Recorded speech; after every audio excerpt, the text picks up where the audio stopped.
Tear that fence down! All of it! I'm not asking again! That's what the HOA president screamed at two workers while they ripped apart the cedar posts my father set in 1978. I drove up from the North Pasture and found a $120,000 swimming pool sitting in the middle of my cattle land.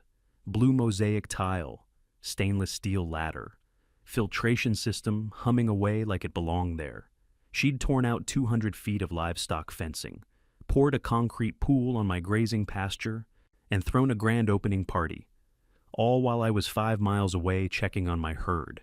The chlorine stung my nostrils before I even killed the engine. She stood there in her white Escalade, arms crossed, smiling like she'd just done me a favor.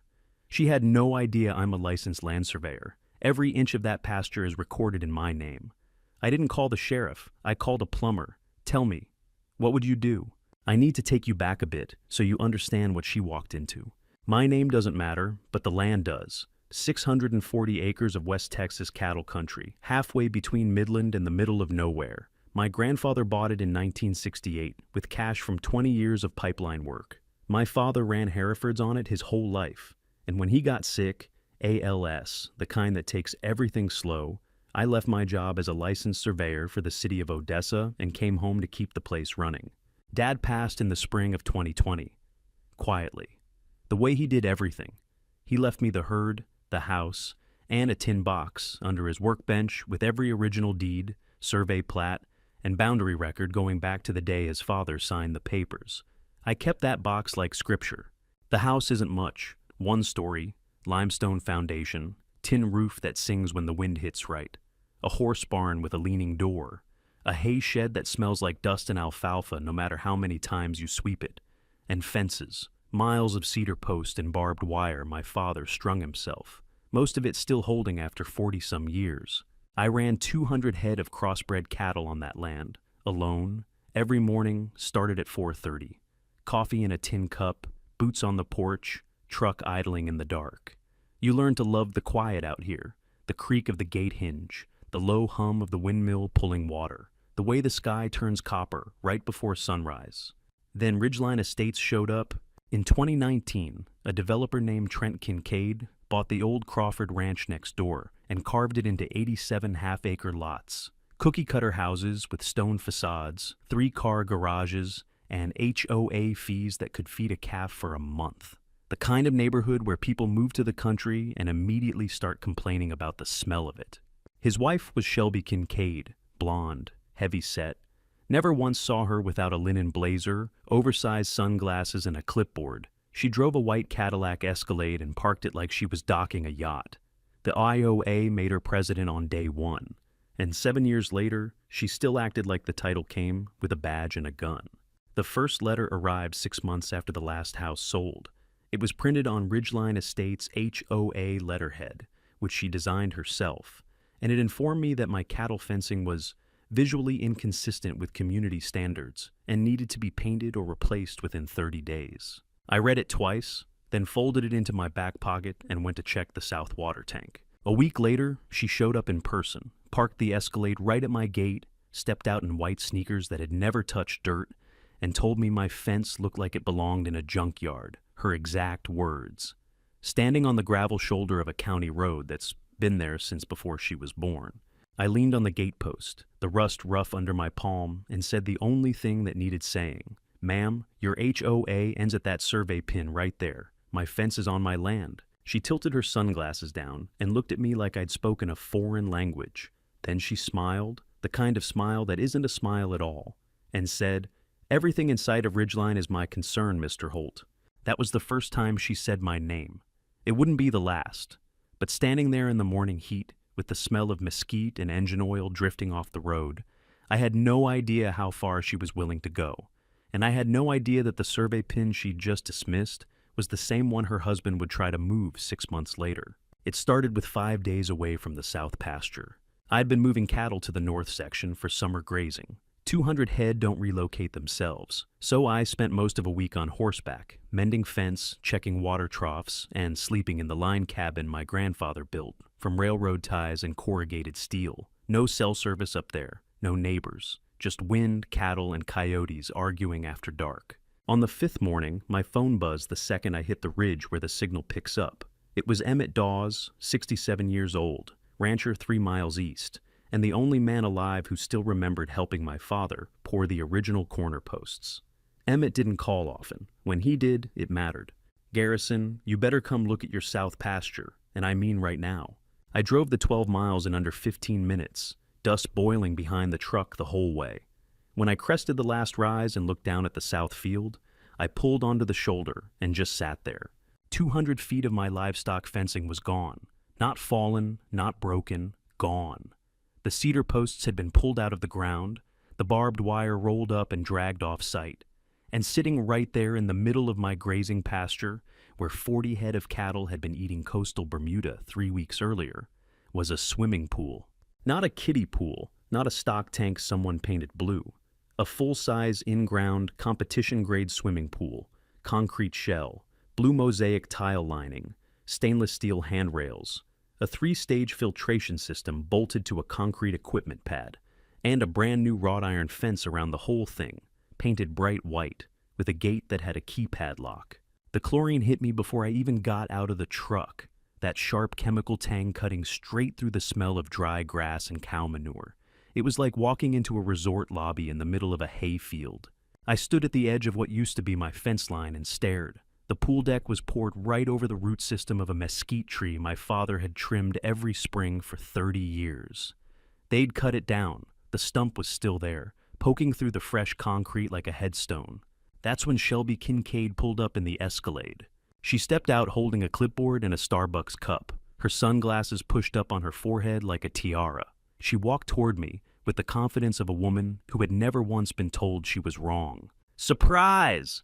She spread her arms wide. "You should be thanking me, Mr. Holt. I just added $50,000 to your property value." I didn't blink. "Who gave you permission to build on my land?" She laughed, actually laughed. "Oh, honey, that's not your land. The HOA boundary extends well past that old fence line. We checked." "Checked with who?" "With the HOA surveyor. My husband arranged it." I looked at the pool. I looked at the stump of my father's mesquite tree. I looked at the 200-foot gap where my fence used to be, and I felt something settle in my chest. Not rage, not panic. Clarity. The kind you only get when someone has made a mistake so enormous that the consequences are already built into it. Because I didn't need to check with anyone. I am a licensed surveyor. I'd walked this boundary with a GPS unit 3 years ago. I knew the exact coordinates of every corner pin, every setback line, and every legal description attached to this parcel. That pool wasn't close to the boundary. It was 47 feet inside my land. But I didn't tell her that. Not yet. I nodded slowly, walked back to my truck, and pulled my camera off the passenger seat. I photographed the pool from every angle. I photographed the missing fence. I photographed the mesquite stump. And I photographed Shelby Kincaid standing next to a $120,000 structure she had just built on someone else's property. She watched me with her arms crossed and that same plastic smile. "Are you done playing detective?" "Just getting started, ma'am." I drove home, sat down at my father's desk, and opened the tin box. The letter arrived 3 days later. Ridgeline Estates HOA letterhead. The same heavy cream paper. The same gold seal she'd probably ordered from a trophy shop. This one was different. It wasn't a suggestion, it was a demand. The HOA was ordering me to remove all remaining livestock fencing within 500 feet of the new community pool because it posed a direct safety hazard to minor children. Attached was something called the Ridgeline Environmental and Safety Standards Policy, 14 pages of rules she'd clearly written herself, citing authority she didn't have over land she didn't own. I set the letter on the kitchen table next to my coffee and read the whole thing, every page. Then I put it in a manila folder, wrote the date on the tab, and filed it with the first letter. Evidence has a way of becoming useful when people forget what they've put in writing. I didn't respond. That was deliberate. In my experience, people like Shelby Kincaid don't handle silence well.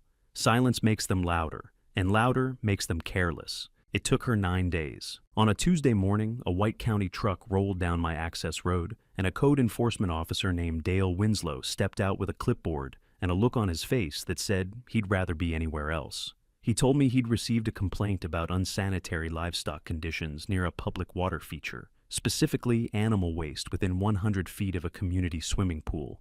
I almost smiled, almost. I walked Dale down to the south pasture. We stood there together looking at the pool, gleaming blue tile, brand new filtration system, surrounded by cattle pasture. Dale looked at the pool, then he looked at me, then he looked at the pool again. "Mr. Holt, whose land is this pool on?" "Mine." He wrote something on his clipboard. "And does this pool have a building permit for this parcel?" "You'd have to ask Mrs. Kincaid about that. She's the one who built it." Dale Winslow drove back to the county office that afternoon, and what he found changed the whole picture.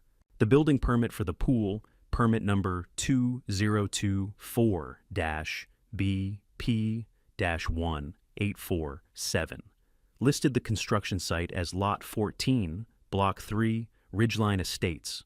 That's a half-acre residential lot on the northeast corner of the subdivision.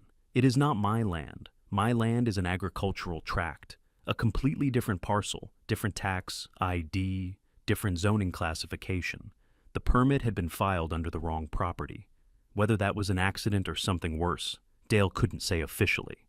But when he told me about it, his eyebrows did the talking. I filed a FOIA request that same week. I wanted the full permit application, the submitted site plans, the surveyor's certification, and any correspondence between Kincaid Development and the county building department.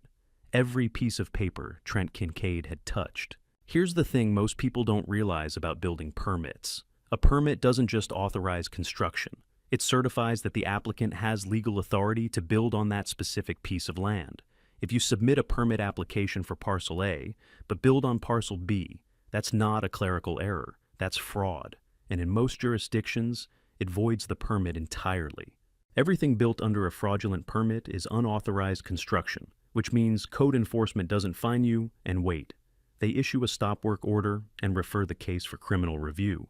2 weeks later, Dale Winslow showed up at Shelby Kincaid's front door with a violation notice. Not for me, for her. The pool was flagged as an unpermitted structure on agricultural land. She had 30 days to respond. I heard about it from Emmett, who heard about it from Dale's wife at the grocery store. Small towns run on that kind of network. Emmett called me that evening, chuckling so hard he could barely get the words out. She turned 3 shades of red, Garrison. Told Dale the whole thing was a clerical error and that her husband handled the paperwork. "That's probably true," I said. "And that's exactly the problem." I hung up, poured a glass of iced tea, and sat on the porch watching the last light drain out of the sky. Somewhere south of the house, the pool's filtration pump hummed in the dark. On my land. Running on electricity Shelby Kincaid was paying for. Filtering water I was about to find a very good use for. Shelby didn't slow down. She accelerated. Within a week of that violation notice, a letter arrived from an attorney named Brent Cosgrove, senior partner at a firm in Odessa that handled most of Trent Kincaid's development deals. The letter was a cease and desist, and it accused me of willful interference with planned community infrastructure and creating a public endangerment by maintaining livestock in proximity to a recreational facility. I read that line 3 times. Recreational facility. She'd built an illegal pool on my cattle pasture, and now her lawyer was calling it a recreational facility. On paper, it sounded serious. In practice, it was a threat from a woman who didn't understand that the land under her pool didn't belong to her. But I filed it anyway. Another page in the folder. The following Saturday, Shelby threw her grand opening. I heard the bass before I saw the crowd. A DJ had set up under a pop-up tent near the shallow end, and the thump of the speakers carried across the pasture like a second heartbeat. 2 food trucks were parked along the access road, one selling brisket tacos, the other shaved ice, and someone had strung twinkle lights across the wrought iron fence. A vinyl banner stretched between 2 poles read, "Ridgeline Community Pool, built by your HOA. Built by your HOA, on my land, with my mesquite tree cut down to pour the deck." I stood on my side of the remaining fence line, about 30 feet from the shallow end, watching 60-some residents of Ridgeline Estates swim, eat, and celebrate on my property. Kids cannonballed off the diving board. Teenagers sat on the edge with their feet in the water. Shelby stood near the DJ booth in a white sundress and wedge sandals, holding a wireless microphone. "This is what happens when your HOA fights for you," she said into the mic, her voice carrying across the field. Then she looked directly at me. Some people would rather let this land rot than see progress. A few people clapped, most just looked uncomfortable. Nobody likes being part of a speech that's aimed at someone standing 30 feet away. Emmett was beside me, leaning on a fence post, his hat pulled low. He watched the party for a long time, without saying anything. Then he shook his head. "She's throwing a party on your property, Garrison. Your daddy would have called the sheriff before the first burger hit the grill." My daddy didn't have a surveyor's license. Emmett looked at me. I could see him working through what I meant. Then he smiled, the slow, careful kind that means a man knows something good is coming and has the patience to wait for it. The party ran until sundown. I didn't leave. I stood there the whole time, not because I was angry, though I was, but because I wanted to see who came. I wanted to watch Shelby in her element, and I wanted her to get comfortable. Comfortable people make bigger mistakes. Near the end of the evening, a woman walked up to me from the parking area. Nina Caldwell, staff reporter for the Permian Basin Register. Shelby had invited her to cover the event, a puff piece about community spirit and HOA investment. Nina was polite, professional, and clearly had the instinct that something about this pool story didn't add up. "Mr. Holt, do you have any comment about the new pool?" I didn't give her a quote, but I reached into my truck and pulled out a folded document, the original 1968 survey plat showing my property boundaries. Every line, every bearing, every pin location. I held it out to her. "This is the legal boundary of my land. You can see where the pool sits." She looked at it for a long time. Then she took a photo of it with her phone, thanked me, and walked back to her car without another word. I watched her taillights disappear down the county road. The DJ was packing up. The food trucks were gone. The pool lights glowed turquoise against the dark pasture. And for the first time since I found that pool on my land, I felt something close to calm. Not because the fight was over, because the evidence was building, and evidence, in my experience, doesn't need to shout. That night, I sat at my father's desk and opened the tin box. It was nothing special to look at. An old tobacco tin with a hinged lid, scratched and dented from decades in the shop. But what was inside was worth more than anything Shelby Kincaid had ever built. The original warranty deed from 1968, signed by my grandfather. 3 survey plats, one from the original purchase, one from a fence line update in 1983, and one from the boundary resurvey I did myself in 2021, and a stack of 4 Polaroid photographs my father had taken the day the surveyor set the corner pins. 4 iron rods driven into the ground at the exact coordinates of our property boundary. My father had written the GPS coordinates on the back of each photo in pencil. The man couldn't program a cell phone, but he documented his land like a federal auditor. The next morning, I loaded my survey equipment into the truck, a Trimble GPS unit, a metal detector, a measuring wheel, and a field notebook. I drove to the south boundary and started at the southeast corner pin. It was right where it should be, 4 feet from the county road, marked with an orange cap and a brass disc stamped with the original surveyor's license number. I checked the second pin, northwest corner of the south section, also in place. Then I walked to the third pin. It was gone, not buried, not overgrown, gone. I swept the metal detector across a 10-foot radius and found it, 20 feet from its original position, jammed into the soft dirt at an angle, like someone had pried it out and shoved it back into the ground without bothering to set it properly. The fourth pin was the same, moved 47 feet toward my land. Someone had pulled 2 of my boundary markers and repositioned them to make it look like my property line was farther north than it actually was. And that shift, exactly 47 feet, just happened to place the pool site on what would appear to be HOA-controlled land. I stood there in the morning heat, sweat running down my neck, staring at a tampered survey pin that represented a felony. Because in Texas, moving a property boundary marker is not a civil matter. It's criminal. Texas Penal Code. Section 32.47. Fraudulent destruction, removal, or concealment of a writing. Applied to boundary markers, it's a state jail felony. 2 years.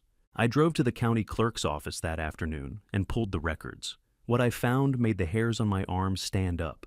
6 months before the pool was built, Trent Kincaid had hired a private surveyor to map the boundary between Ridgeline Estates and my property. That survey was completed and paid for, but it was never filed with the county. It was never submitted as part of the building permit application. It simply disappeared. I requested a copy through a secondary record search. When I read it, I understood why Trent had buried it. His own surveyor had confirmed, in writing, with coordinates with a license stamp, that the disputed area was entirely within my parcel. The pool site belonged to me. Trent knew it. He paid for the proof. Then he hid the proof and moved the pins. I sat in my truck outside the county building with the engine off and the windows down. A hot wind pushed through the cab, carrying the smell of asphalt and cut grass from the courthouse lawn. I held the suppressed survey in one hand and my father's Polaroids in the other. Same land, same pins, same truth, 40 years apart. Shelby had the pool, Shelby had the party, Shelby had the lawyer. But I had the deed, the coordinates, the moved pins, and her husband's own survey proving all of it.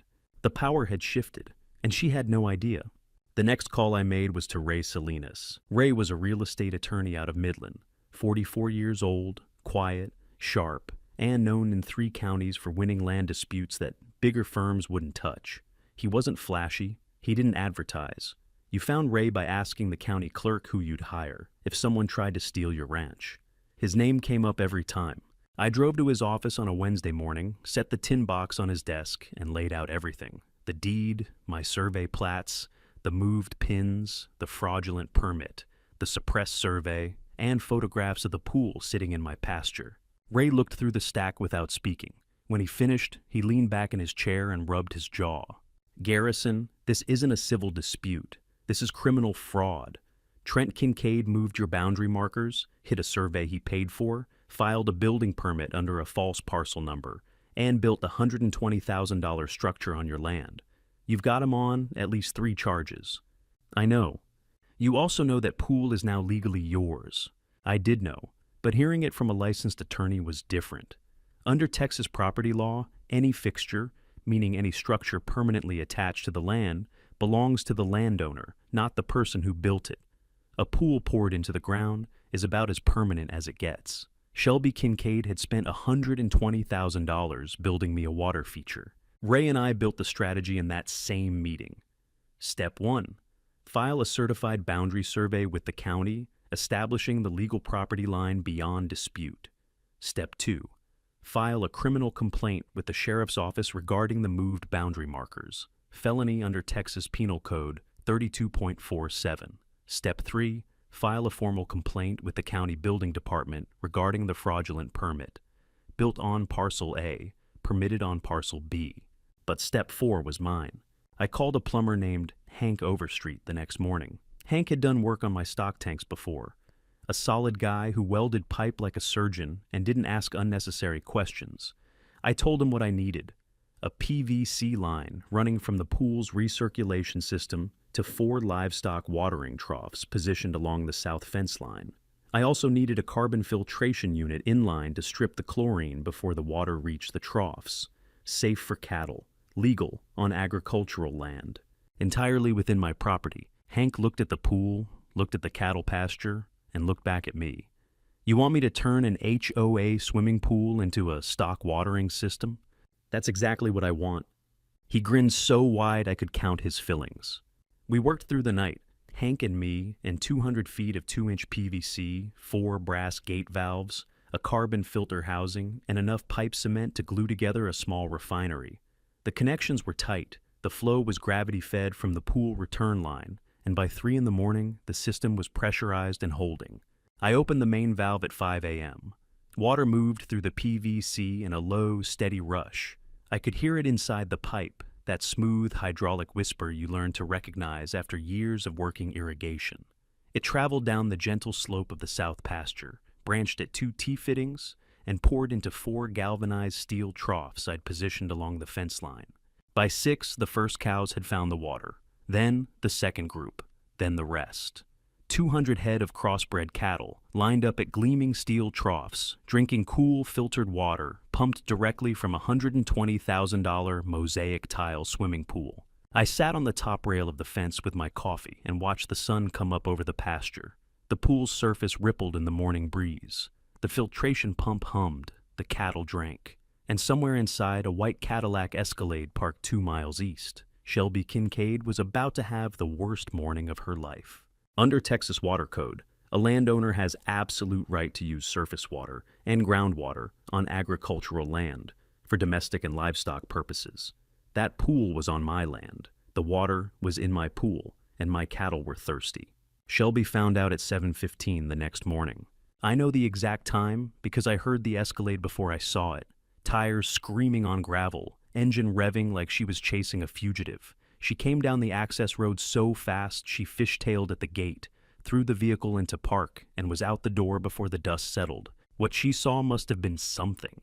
200 head of cattle spread across the south pasture, clustered around 4 steel troughs, drinking steadily. The PVC line running from the pool's equipment pad, across the grass, down the slope, and into the trough system.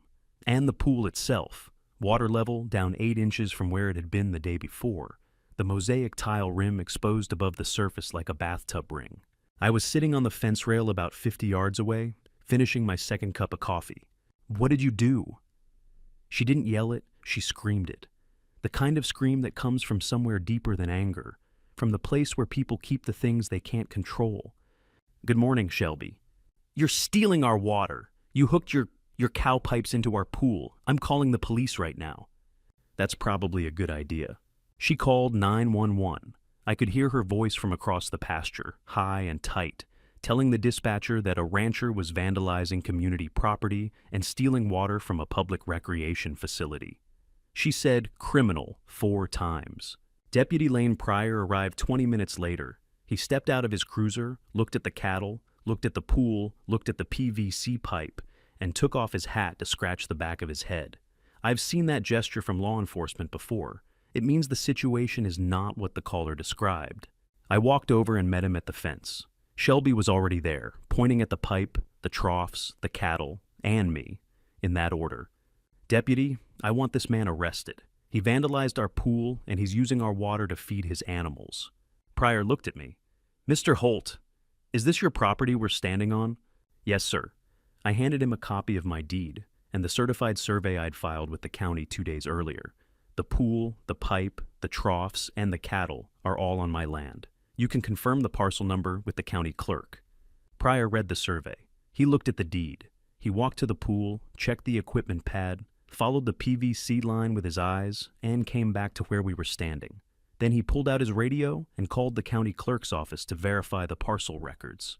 It took 3 minutes. I could hear the clerk's voice crackling through the speaker, confirming that the pool's physical location matched my agricultural tract, not Lot 14 of Ridgeline Estates.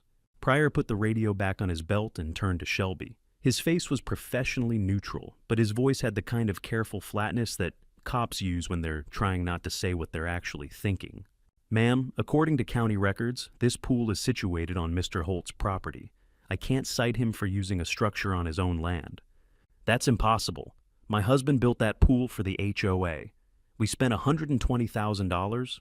Then you might want to talk to whoever told you it was okay to build it there." Shelby stood frozen. Her mouth opened, but nothing came out. For the first time since I'd met her, she had no clipboard, no letter, no policy document, no attorney's name to throw around. Just a deputy sheriff telling her, in the gentlest possible terms, that she'd built a fortune on someone else's dirt. Pryor tipped his hat to me and drove off. Shelby got back in the Escalade and sat there for a full minute without starting the engine. Then she pulled out her phone. By noon, her Facebook post was live, all caps. "Our pool is being sabotaged by a rancher who refuses to respect community standards." Within 2 hours, it had 114 comments. Most of them were on her side, but buried in the thread, one question from a resident named Craig kept surfacing like a splinter. "Wait, whose land is the pool actually on?" Nobody answered him, but everybody read it. Trent Kincaid came to my door on a Thursday evening. I hadn't met him face to face before. I knew his name from property records, from the suppressed survey, and from the building permit he'd filed under the wrong parcel. But the man himself was a first. He pulled up in a black Ram 3500, the kind with chrome everything and a bed that's never hauled a bale. He stepped out in pressed khakis and a polo shirt, like he was arriving at a country club instead of a cattle ranch. He was taller than I expected, thick through the shoulders, with the kind of confidence that comes from decades of getting what he wants. He didn't look nervous. He looked like a man making a business call. "Mr. Holt, I think we got off on the wrong foot here. Mind if we talk?" I leaned against the porch post and gestured for him to stay where he was. He did. "I'll make this simple," he said. "That piece of land where the pool sits, I'd like to buy it. We'll do a clean title transfer and you can name a fair price." "What's fair?" $40,000. That piece of land was worth 3 times that on the open market. And that was before someone poured $120,000 of pool into it. He knew it. I knew it. The offer wasn't a negotiation. It was a test to see if I was the kind of man who'd take a fast check and walk away. "No, thank you." His jaw tightened. Just a twitch, but I caught it. "Garrison, can I call you Garrison? I've been developing property in this county for 22 years. I've got relationships with every commissioner, every inspector, and every judge in the district. You don't want to turn this into a fight you can't win." "I appreciate the advice, Trent, but I've lived on this land my whole life. My father lived on it before me, and my grandfather before him. I'm not selling a 1/4 acre of it to the man who moved my boundary pins." Something shifted in his face. The polished friendliness drained away, and what was underneath was harder than I expected. He stared at me for a long moment, then turned and walked back to his truck without another word. That was Thursday. On Sunday night, at 2:14 a.m., my security camera triggered. I'd installed 4 cameras after the pool appeared, one on the equipment pad, one on the PVC line, one covering the south fence, and one with a wide angle on the watering troughs. The motion alert woke me from a dead sleep, and I opened the feed on my phone before my feet hit the floor. 2 figures, dark clothing, one carrying bolt cutters, the other a plastic jug. They moved fast, staying low along the fence line. The first one cut through the PVC in 3 places, clean snaps that I could hear through the camera's microphone. The second poured the contents of the jug into the nearest watering trough. Then they jogged back toward the access road, where a black truck sat with its lights off. The camera captured the license plate on the last frame before they pulled away. It was Trent Kincaid's Ram 3500. I called Dr. Glenn Prescott, the large animal vet out of Crane, before sunrise. He drove out and tested the water in all 4 troughs. 2 tested positive for a commercial herbicide. Not enough to kill the cattle, but enough to make them sick. 4 head showed signs of mild toxicity by mid-morning, refusing feed, standing with their heads down, one stumbling at the trough. Glenn treated all 4. They recovered within 48 hours. But the damage was done, just not the damage Trent intended. I drove the camera footage and the lab results to Deputy Pryor's office that afternoon. Criminal mischief under Texas Penal Code, Section 28.03. Property damage, animal cruelty under Section 42.09. Criminal trespass at night. Pryor watched the footage twice, paused it on the license plate, and looked up at me. "That's Kincaid's truck." "Yes, sir." The sheriff's office opened a formal investigation that day, and 3 mornings later, Nina Caldwell published her story. Front page of the Permian Basin Register. The headline read, "HOA President's Pool Built on Rancher's Land. Boundary Fraud Alleged." The article named Shelby, quoted the county clerk, referenced the moved survey pins, and included the photograph of my 1968 plat. By nightfall, my phone rang 11 times, all from Ridgeline Estates residents. Every one of them asked the same question. If Shelby Kincaid had moved my boundary markers, had she moved theirs too? The county commissioner's court met on the first Tuesday of the month in a limestone building on the courthouse square in downtown Odessa. Normally, those meetings drew maybe 30 people, retired landowners, a couple of attorneys, and whoever was fighting a zoning change. This time, the room was standing room only. Over 200 people packed into a space built for 80. Ridgeline residents filled the back rows, arms crossed, whispering. Local ranchers lined the walls. Nina Caldwell sat in the front row, with a digital recorder on her knee and a cameraman beside her. Deputy Pryor stood near the side door with his hands on his belt, watching the crowd the way cops do when they know something's about to happen. I wore a clean shirt, pressed jeans, and my good boots, the ones I keep for funerals and court appearances. I carried a leather folder with 9 tabbed sections. Everything I'd spent the last 2 months collecting, organized in the order I planned to present it. The chairman called the meeting to order. I was on the agenda under Citizen Comments, Land Use Dispute, South Tract, Holt Property. He gave me 15 minutes. I used 12. I started with the deed. I put the 1968 warranty document on the projector screen. showed the legal description, the parcel boundaries, and the original survey. Then I overlaid my 2021 GPS survey, the one I'd completed myself, with coordinates accurate to 1/10 of a foot. The boundaries matched to the inch. Then I showed the pool, aerial photographs, ground-level photographs, construction photographs pulled from Shelby's own Facebook page where she'd posted progress updates during the build. Every image geotagged, every one of them confirming the pool sat 47 feet inside my property line. Then the pins. I put the Polaroids on the screen. My father's 1968 photographs of the boundary markers in their original positions, with GPS coordinates written on the back. Next to them, I showed my own photographs from 3 weeks ago. 2 of the 4 pins pulled and relocated 47 feet south. Same pins, same iron rods, different locations. Then the permit. I showed the building application filed by Kincaid Development, listing Lot 14, Block 3, Ridgeline Estates as the construction site, and I showed the actual location of Lot 14 on the subdivision plat, a half-acre residential lot on the northeast corner of the subdivision, nowhere near the pool. I let that sit for a moment. The room was silent. Then I showed the suppressed survey, the document Trent Kincaid had paid for, received, and hidden, because it confirmed, in the professional opinion of a licensed Texas surveyor, that the pool site belonged to me. Mrs. Kincaid's husband hired a surveyor, I said, looking at the audience but speaking clearly enough for the recorder. The surveyor told him the truth. Mr. Kincaid didn't like the truth, so he buried the report and moved the boundary markers himself. That's not a mistake. That's a felony. Shelby stood up in the middle of the room. Her voice was shaking, but she was still fighting. This is a misunderstanding. My husband's surveyor made an honest error. The boundary was ambiguous. The boundary was never ambiguous, ma'am. It was surveyed, recorded, and monumented. Your husband paid to confirm it, then he altered the evidence. The chairman asked if anyone had a response. Shelby's attorney stood up, started to speak, and then sat back down. He had nothing. You could see it in the way his hands went flat on the table. Then I played the video, the security camera footage from Sunday night. 2 men cutting my PVC lines and pouring herbicide into my watering troughs. Trent Kincaid's face was clearly visible. His license plate filled the last frame. Deputy Pryor stepped forward from the side door. He walked through the crowd without hurrying. He stopped in front of Trent Kincaid, who was sitting in the 3rd row next to Shelby, and read the arrest warrant aloud. Felony boundary fraud, criminal mischief, animal cruelty, trespass. The sound of handcuffs locking is a specific kind of metal-on-metal click, sharp, final, unmistakable. The room went dead silent.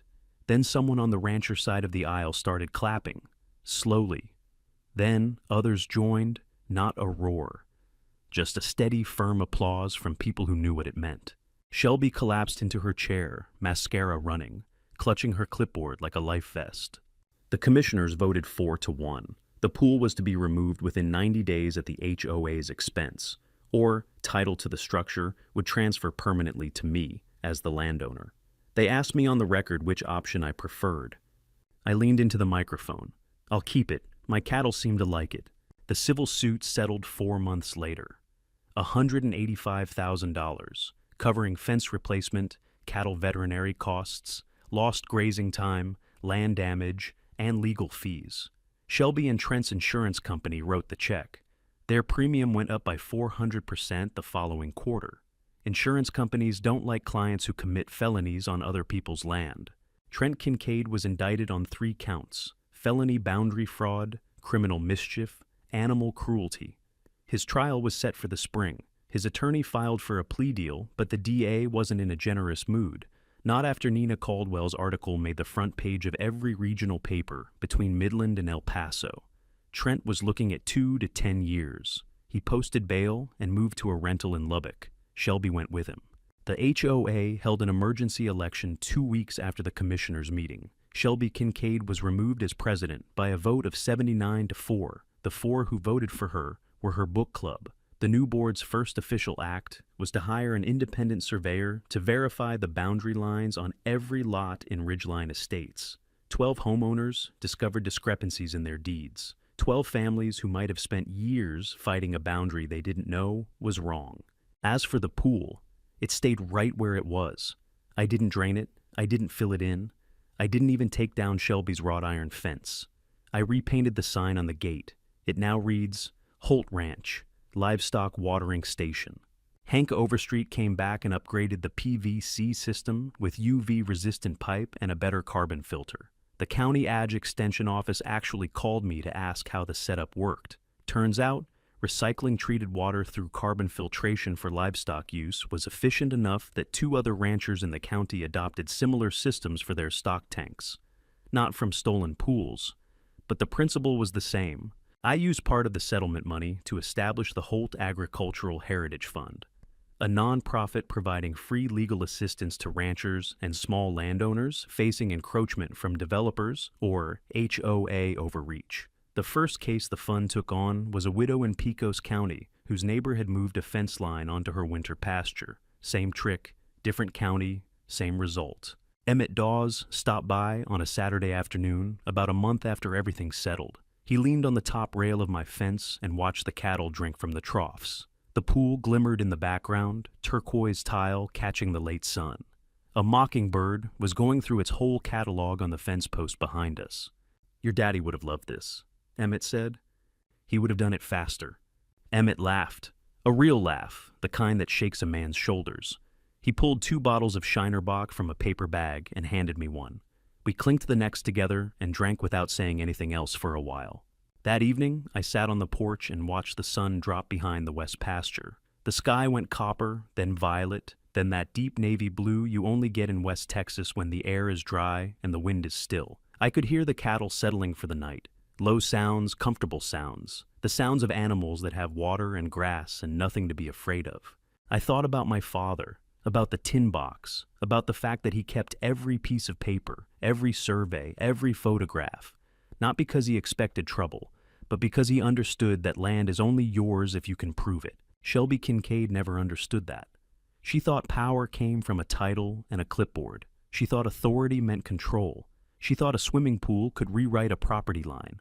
And in the end, the only thing she built was someone else's water system. If you've got an HOA nightmare of your own, drop it in the comments below. I read every single one. And if this is your first time here, hit that subscribe button because the story coming next week. The HOA president didn't just cross a property line. She crossed a decorated combat veteran, and she picked the wrong 4th of July to do it. You know what got Shelby Kincaid in the end? It wasn't the beauty. It wasn't the commissioners. It wasn't even the handcuffs on her husband's wrist. It was the paper trail she never thought to check. Garrison Howe didn't win because he got angry. He won because he stayed quiet, kept records, and let the other side keep making mistakes. Every letter she sent, he fired. Every twist he made, he documented. Every time she pushed harder, he measures the distance between her confidence and the truth, and that distance kept growing. The real lesson here is simple. Land is only yours if you can prove it. And authority is only real if it's earned. Shelby had a clipboard, a title, and a belief that volume equals power. Garrison had a tin box full of this, a surveyor's license, and the patience to wait until the truth did the work for him. If you ever deal with someone who confuses a position with a personality, drop your story in the comments. I read every single one. And if you're new here, hit subscribe, because next time the HOA president calls a decorated combat veteran on the 4th of July, that one gets loud. I will see you there.